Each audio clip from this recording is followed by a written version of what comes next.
प्रिय विद्यार्थियों नमस्कार। मैं डॉक्टर फरहीन सैयद, माध्यमिक शिक्षक, शासकीय हाई स्कूल पलसोड़ा, जिला उज्जैन, सामाजिक विज्ञान विषय की आज की कक्षा में आप सभी का स्वागत करती हूँ। आज हम कक्षा 10वीं की सामाजिक विज्ञान विषय की पुस्तक के अध्याय 6 प्राकृतिक आपदा एवं आपदा प्रबंधन नामक अध्याय के अंतर्गत मानवकृत आपदाएं क्या होती हैं, उनके प्रभाव और उनके दुष्प्रभावों को कम करने वाले संभावित उपायों पर नजर डालेंगे। इससे पहले हमने प्राकृतिक आपदाओं के अंतर्गत सूखा आपदा, बाढ़, भूकंप, भूस्खलन तथा सुनामी आदि आपदाओं के कारण, उनके प्रभाव और उनके बचाव के उपायों को अच्छी तरह समझ लिया है। सबसे पहले हम यह जानने का प्रयास करेंगे कि मानवकृत आपदाएं कौन कौन सी होती हैं। जैसा कि आप लोगों को नाम से ही पता चल रहा होगा, मानवकृत अर्थात मानव के द्वारा उत्पन्न हुई या मानव के कार्यों के कारण पैदा हुई आपदाएं। इन आपदाओं में प्रमुख है बम विस्फोट, परमाणु बम या आणविक और जैविक या रासायनिक आपदाएं। अर्थात इन सभी आपदाओं के पीछे कहीं ना कहीं मानव के क्रियाकलाप या मानव की महत्वाकांक्षा जिम्मेदार होती हैं। जैसा कि आप सभी जानते हैं कि आज का युग विज्ञान का युग है और हम सभी वैज्ञानिक एवं तकनीकी रूप से विकसित समाज में रह रहे हैं और विज्ञान और तकनीक ने हमारे समाज को, हमारे जीवन को बहुत अधिक सुखी और समृद्धशाली बना दिया है।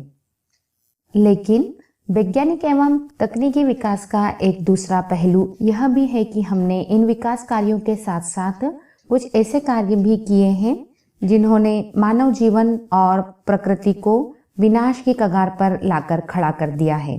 और इस तरह के कई उदाहरण आप लोगों को समाचार पत्रों या टेलीविजन में देखने और सुनने को मिल सकते हैं। यहाँ हम कुछ ऐसी मानवीय आपदाओं पर चर्चा करेंगे जिन्होंने न केवल मानव वरन प्राकृतिक वातावरण को भी प्रभावित किया। इसमें प्रमुख है मध्य प्रदेश की राजधानी भोपाल में घटित होने वाली रासायनिक गैस रिसाव की घटना। यह घटना 2 और 3 दिसंबर 1984 की रात्रि को घटित हुई। यह घटना भोपाल में घटने वाली अभी तक की सबसे विनाशकारी औद्योगिक रासायनिक आपदा है। यह त्रासदी एक प्रौद्योगिकी घटना का परिणाम थी जिसमें हाइड्रोजन, साइनाइड तथा अन्य अभिकृत उत्पादों सहित 45 टन मिथाइल आइसोसाइनाइड, जिसको MIC भी कहा जाता है, नामक अत्यंत जहरीली गैस यूनियन कार्बाइड के कीटनाशक कारखाने से रात को लगभग 12 बजे रिसी और हवा के साथ बह निकली। वातावरण में इस गैस के मिल जाने से जो लोग भी इस गैस के संपर्क में आए वे सभी या तो मारे गए या रोगग्रस्त हो गए। सरकारी आंकड़ों के अनुसार इसमें लगभग 3600 लोग मारे गए और अनेक लोग रोगग्रस्त हो गए। इसी प्रकार की दूसरी घटना द्वितीय विश्व युद्ध के समय घटित हुई। आप सभी लोग जानते हैं कि द्वितीय विश्व युद्ध 1939 से लेकर 1945 के बीच में लड़ा गया। इस युद्ध के दौरान अमेरिका द्वारा जापान के हिरोशिमा और नागासाकी शहरों पर अमेरिका द्वारा परमाणु बमों का गिराया जाना विश्व इतिहास की भीषणतम त्रासदी रही, जिसमें असंख्य लोग प्रभावित हुए और आने वाली पीढ़ियों को भी इसका परिणाम भुगतना पड़ा। इसी प्रकार टिड्डी दल का आक्रमण, कीटों द्वारा फैलने वाले रोग जिनमें प्लेग, वायरस संक्रमण, बर्ड फ्लू, डेंगू आदि जैविक आपदाएं सम्मिलित हैं। इनसे बचने के लिए भी उपाय करने आवश्यक हैं। औद्योगिक व रासायनिक आपदाएं मानव द्वारा उत्पन्न आपदाएं हैं। इनकी शुरुआत बड़ी तेजी से बिना किसी चेतावनी के हो सकती है। रासायनिक रिसाव मानवीय गलती, प्रौद्योगिकी खराबी अथवा प्राकृतिक क्रियाकलापों से हो सकता है और इसकी चपेट में अनेक लोग आ सकते हैं। आणविक, जैविक और रासायनिक आपदा से शरीर का बाह्य तथा आंतरिक भाग प्रभावित हो सकता है। रासायनिक आपदा हृदय एवं मस्तिष्क इत्यादि को प्रभावित करते हुए यह शरीर को हमेशा के लिए पंगु भी बना सकती है।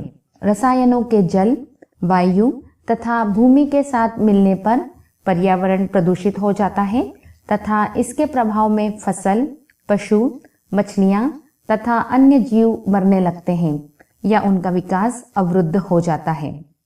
इस तरह हम कह सकते हैं कि इन आपदाओं से न केवल मानव वरन प्रकृति का संतुलन भी प्रभावित हो सकता है और उसका विकास अवरुद्ध हो जाता है। इन आपदाओं के दुष्प्रभाव को कम करने के कुछ संभावित उपाय भी हैं।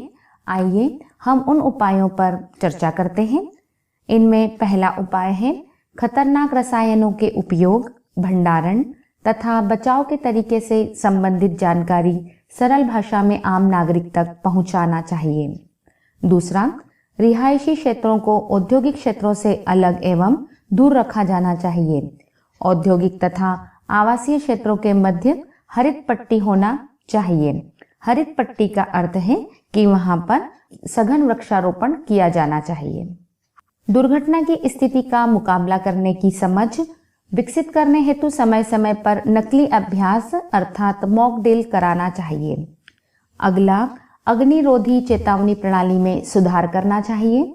जहरीले पदार्थों के भंडार की क्षमता सीमित रखी जानी चाहिए।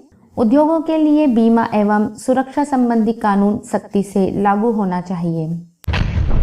मानवकृत आपदाओं में बम विस्फोट एक प्रमुख आपदा है और थोड़ी सी सावधानी रखकर इस आपदा से बचा जा सकता है या हानि को कम किया जा सकता है। अनेक मामलों में देखा जाता है कि विस्फोटक सामग्री सड़कों, सार्वजनिक स्थानों, सरकारी परिवहन जैसे अप्रत्याशित स्थानों पर रखी जाती हैं। वर्तमान में कार बमों में भी वृद्धि हो रही है। इसमें कार में बम रख दिया जाता है और भीड़ भाड़ वाली जगह पर कार खड़ी कर दी जाती है। इनसे सुरक्षा के निम्नलिखित उपाय किए जा सकते हैं। यदि आपको कहीं कोई पैकेट नजर आता है और संदेह होता है तो सावधानी बरतने की आवश्यकता है और उसे बिल्कुल भी छूना नहीं चाहिए। संदिग्ध वस्तुओं के पास न तो स्वयं जाना चाहिए, न ही दूसरों को जाने देना चाहिए और तत्काल पुलिस को सूचित करना चाहिए। इस तरह हम सावधानी बरतकर और अलर्ट रहकर इन आपदाओं से होने वाले नुकसान को कम कर सकते हैं। इन आपदाओं के बाद आइए हम सामान्य मानवीय आपदाओं जिनमें कि आग, सड़क व हवाई दुर्घटनाएं एवं महामारी आती हैं को भी समझने का प्रयास करते हैं, क्योंकि इन दुर्घटनाओं या आपदाओं के समय हम कुछ उपायों को अपनाकर इनके दुष्प्रभावों को कम कर सकते हैं। तो आइए हम सबसे पहले सामान्य मानवीय आपदाओं में आग पर चर्चा करेंगे, क्योंकि यह एक बहुत खतरनाक आपदा है। इसके अलावा कुछ सामान्य मानवीय आपदाएं भी होती हैं जिनमें सड़क तथा हवाई दुर्घटनाएं एवं महामारी शामिल हैं। आइए हम इन सभी को समझने का प्रयास करते हैं। इन आपदाओं में आग जो है वो सबसे खतरनाक आपदा होती है। चक्रवात, भूकंप, बाढ़ आदि सभी प्राकृतिक आपदाओं को मिलाकर जितने लोगों की मृत्यु होती है उससे कहीं अधिक लोग आग में जलकर मर जाते हैं।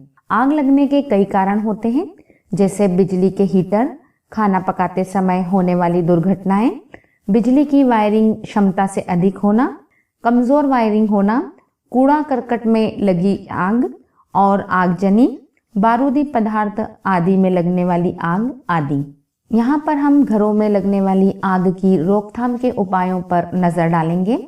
घरों में लगने वाली आग से बचाव के लिए हमें कुछ युक्तियों को अपनाना चाहिए, जिसमें पहला है आग से बचाव के बुनियादी नियम और बाहर जाने का रास्ता सदैव ध्यान में रखा जाए। दूसरा, घर के भीतर अत्यधिक ज्वलनशील पदार्थ कतई न रखें। तीसरा, घर में एक अग्निशमन यंत्र अवश्य रखें और उनका इस्तेमाल करना सीखें। घर के प्रत्येक सदस्य को इसके इस्तेमाल का तरीका सिखा दिया जाए। चौथा, जब घर से बाहर जाएं तो बिजली और गैस के सभी उपकरण बंद करके जाएं। पांचवा, एक ही सॉकेट में बहुत सारे उपकरण न लगाएं। छठा, माचिस को बच्चों की पहुंच से दूर रखें और घर के भीतर किसी को भी बीड़ी सिगरेट न पीने दें। अगला, अलमारी अथवा अन्य फर्नीचर लगाकर घर या कमरे का प्रवेश मार्ग बंद ना करें। अगला, आग लगने का कारण जानने और आवश्यक कार्यवाही करने का प्रयास करें।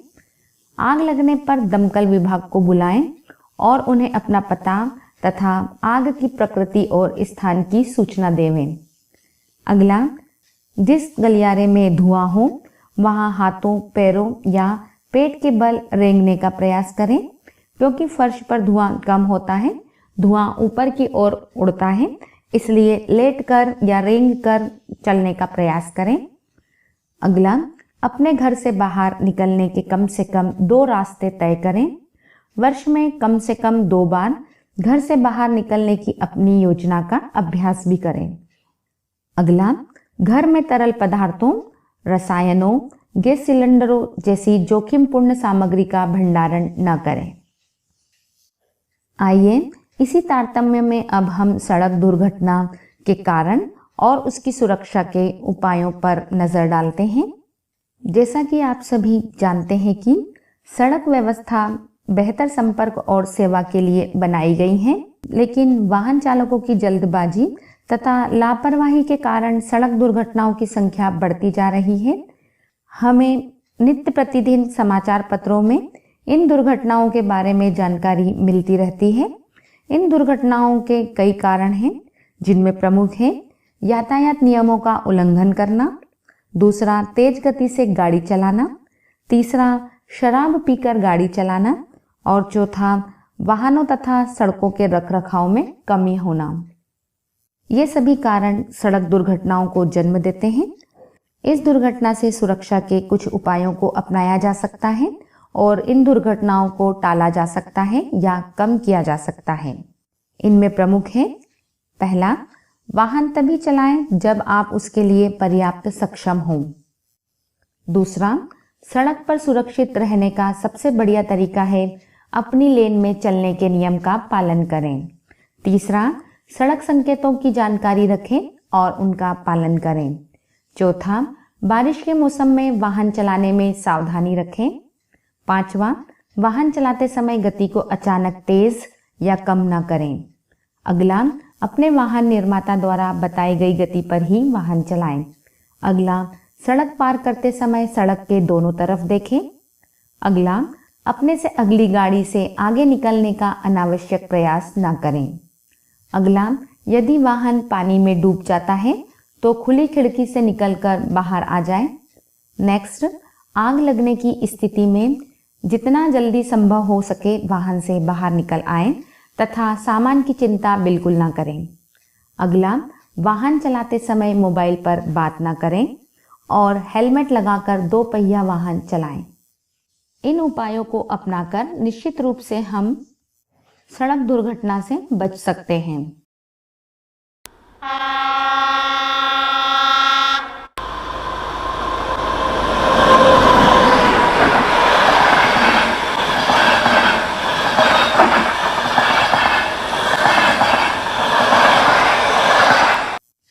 इसी तारतम्य में हमारा अगला बिंदु रेल दुर्घटना है। आइए हम रेल दुर्घटना से सुरक्षा के उपायों पर भी नजर डालते हैं। रेल दुर्घटनाएं रखरखाव की कमी, मानवीय त्रुटि अथवा तोड़-फोड़ की कार्यवाही के कारण पटरी से उतरने से होती हैं। रेल दुर्घटना से सुरक्षा के निम्नलिखित उपाय हैं। पहला, रेलवे क्रॉसिंग पर सिग्नल और स्विंग बैरियर का ध्यान रखें। उनके नीचे से निकलकर क्रॉसिंग को पार करने की कोशिश ना करें। यदि क्रॉसिंग पर कोई कर्मचारी मौजूद नहीं है तो पटरी पार करने से पूर्व वाहन से उतरकर पटरी के दोनों तरफ नजर डालें। तीसरा, ज्वलनशील सामग्री लेकर न चलें। रेलगाड़ी में बीड़ी सिगरेट नहीं पिएं। चौथा, रेलगाड़ी में सफर करते समय दरवाजे पर न खड़े हों और न ही बाहर की तरफ झुकें। अगला, आपातकालीन खिड़की का दुर्घटना के समय बाहर निकलने हेतु उपयोग करें। आपातकालीन चेन को बिना जरूरत के न खींचें। इसी तरह अगली दुर्घटना हवाई दुर्घटना है। हवाई जहाज में यात्री की सुरक्षा अनेक कारकों से प्रभावित होती है। हवाई जहाज से यात्रा कुछ स्थितियों में जोखिमपूर्ण हो जाती है, जैसे जहाज में आग लगना, जहाज के जमीन पर उतरने और उड़ान भरने की स्थितियां, पहाड़ी प्रदेशों में आने वाले तूफान, हाईजैकिंग एवं बमों से आक्रमण। हवाई जहाज में प्रवेश के बाद निम्नलिखित बातों को ध्यान में रखना चाहिए। पहला है, विमान चालक दल द्वारा सुरक्षा के संबंध में जो बातें बताई जाएं उन पर ध्यान दें। दूसरा, सुरक्षा अनुदेश कार्ड को ध्यानपूर्वक पढ़ें। तीसरा, यह पता लगा लें कि निकटतम आपातकालीन निकासी कहाँ है और आपातकाल में उसे कैसे खोला जाएगा। चौथा, जब सीट पर बैठें तो सीट बेल्ट अवश्य बांध लें। अगला, हवाई दुर्घटना में फंस जाने पर शांत रहें, चालक दल की बात ध्यानपूर्वक सुनें और उनके बताए अनुसार ही कार्य करें। केबिन चालक दल का दायित्व है कि यात्रियों को सुरक्षित उतारने में उनकी मदद करें। अगला है, आपातकालीन दरवाजा खोलने की कोशिश स्वयं करें। खिड़की के बाहर दृष्टि डालें। यदि दरवाजे के बाहर आग दिखाई देती है तो दरवाजे न खोलें, अन्यथा आग की लपटें केबिन तक फैल सकती हैं। जहाज से निकलने का कोई दूसरा रास्ता ढूंढें। अगला, यह ध्यान रखना आवश्यक है कि धुआं ऊपर की तरफ चढ़ता है। यदि केबिन में धुआं है तो नीचे रहने का प्रयास करें। फर्श में लगी आपातकालीन लाइट के मार्ग का अनुसरण करते हुए निकास द्वार तक जाएं। कोई कपड़ा या रुमाल को नाक पर व मुंह पर ढक लें। इसी तरह सामान्य आपदा में महामारी आपदा भी सम्मिलित है। वर्तमान में हम सभी को कोविड-19 महामारी का सामना करना पड़ रहा है। आप सभी को ज्ञात होगा कि महामारी किसे कहते हैं, लेकिन हम यहाँ पर एक बार पुनः स्मरण करना चाहेंगे। महामारी को किसी ऐसे रोग अथवा स्वास्थ्य संबंधी अन्य घटना के रूप में परिभाषित किया जा सकता है जो असाधारण अथवा अप्रत्याशित रूप से बड़े पैमाने पर फैल जाती है। महामारी अथवा प्रकोप की स्थिति तब होती है जब किसी रोग विशेष से ग्रस्त मामलों की संख्या अनुमान से अधिक हो जाती है। इससे आपातकालीन नियंत्रण उपाय करना जरूरी हो जाता है। कोई भी महामारी तेजी के साथ अथवा अचानक फैल सकती है। किसी रोग विशेष से ग्रस्त व्यक्तियों की संख्या में वृद्धि होने से महामारी का पूर्वानुमान लगाया जा सकता है। कुछ महामारी में रोगवाहक प्रजनन स्थलों में वृद्धि अथवा रोग संवाहकों जैसे कि प्लेग पिस्सुओं द्वारा चूहों तक ले जाया जाता है की मृत्यु के आधार पर भी महामारी का पूर्व ज्ञान या पूर्वानुमान लगाया जा सकता है। अब यहाँ पर यह जानना आवश्यक है कि महामारी का कारण क्या बनता है या महामारी किन कारणों से उत्पन्न होती है और उनका क्या प्रभाव पड़ता है। महामारी या प्रकोप का प्रमुख कारण विषाणु, जीवाणु, प्रोटोजोआ अथवा कवक होते हैं। खाद्य पदार्थ एवं पेयजल का संदूषण, बारिश के मौसम में मच्छरों की वृद्धि, पर्यटक एवं प्रवासी लोगों की अत्यधिक भीड़ तथा वातावरण पर प्राकृतिक आपदाओं का प्रभाव भी महामारी के प्रकोप को जन्म देता है। महामारियां रोग एवं मृत्यु के लिए जिम्मेदार होती हैं। महामारियों से समाज में विघटन होता है और आर्थिक नुकसान भी होता है। महामारियों से ऐसे लोग अत्यधिक प्रभावित होते हैं जो या तो पहले से कुपोषित होते हैं या अस्वच्छकर हालातों में रहते हैं, जहां जल आपूर्ति घटिया होती है, जहां पर स्वास्थ्य सेवाओं की उपलब्धता आसानी से नहीं होती। जिन व्यक्तियों की रोग प्रतिरोधक क्षमता कमजोर होती है वे महामारी में सबसे अधिक प्रभावित होते हैं। यदि किसी स्थान पर प्राकृतिक आपदा जैसे ज्वालामुखी, बाढ़, चक्रवात, सुनामी आदि पहले आ चुकी होती है तो वहां पर महामारी का प्रकोप जीवन के लिए भयावह स्थितियां उत्पन्न कर देता है। इन महामारियों से बचने के कुछ संभावित उपाय भी होते हैं। आइए हम उन संभावित उपायों को समझने का प्रयास करते हैं ताकि भविष्य में हम इनको अपना सकें और महामारी के प्रकोप से बच सकें और अपनी सुरक्षा कर सकें।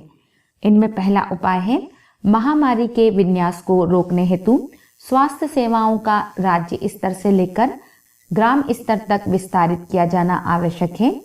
अर्थात राज्य से लेकर ग्रामीण क्षेत्रों तक लोगों को जागरूक किया जाना चाहिए और स्वास्थ्य सेवाओं का विस्तार किया जाना चाहिए। इसके लिए राज्य, जिला उपकेंद्र तथा ग्राम स्तर पर स्वास्थ्य कर्मियों एवं नर्सों को पूर्व तैयारी एवं तालमेल बनाना आवश्यक हो जाता है। दूसरा, जिन महामारियों के घटने की आशंका किसी क्षेत्र में है तो जवाबी कार्यवाही के रूप में उसकी आकस्मिक कार्य योजना तैयार की जानी चाहिए तथा नियमित निगरानी प्रणाली को बढ़ावा दिया जाना चाहिए। उपलब्ध दवाओं, टीकों, प्रयोगशाला इकाइयों, डॉक्टरों और सहयोगी स्टाफ की संख्या दर्शाने वाली सूची तैयार की जानी चाहिए, जिससे कि आवश्यकता पड़ने पर उनका उपयोग संभव हो सके। तीसरा, महामारी एवं उनके सुरक्षा उपायों पर आधारित प्रशिक्षण सभी स्तरों पर कार्यरत अधिकारियों एवं कर्मचारियों को दिया जाना चाहिए। इससे क्षमता निर्माण के साथ बेहतर ढंग से आपात स्थिति में कार्य लिया जा सकता है। अगला, टीकाकरण के जरिए व्यक्तिगत बचाव तथा दुष्प्रभाव को सीमित किया जा सकता है। पांचवा, संक्रमण वाहकों के सामान्य स्रोतों से भी निपटना आवश्यक है। स्वच्छता की स्थिति में सुधार लाना, रोग वाहक के प्रजनन स्थलों का पता लगाना, धुआं देने का अभियान, कीटनाशकों का छिड़काव तथा अपशिष्टों के निपटान के तरीकों में सुधार तथा जल स्रोतों को संक्रमण से मुक्त कराना मुख्य संभावित उपाय हैं। इन उपायों को अपनाकर हम निश्चित ही महामारी के प्रभाव को कम कर सकते हैं और अपने जीवन को सुरक्षित रख सकते हैं।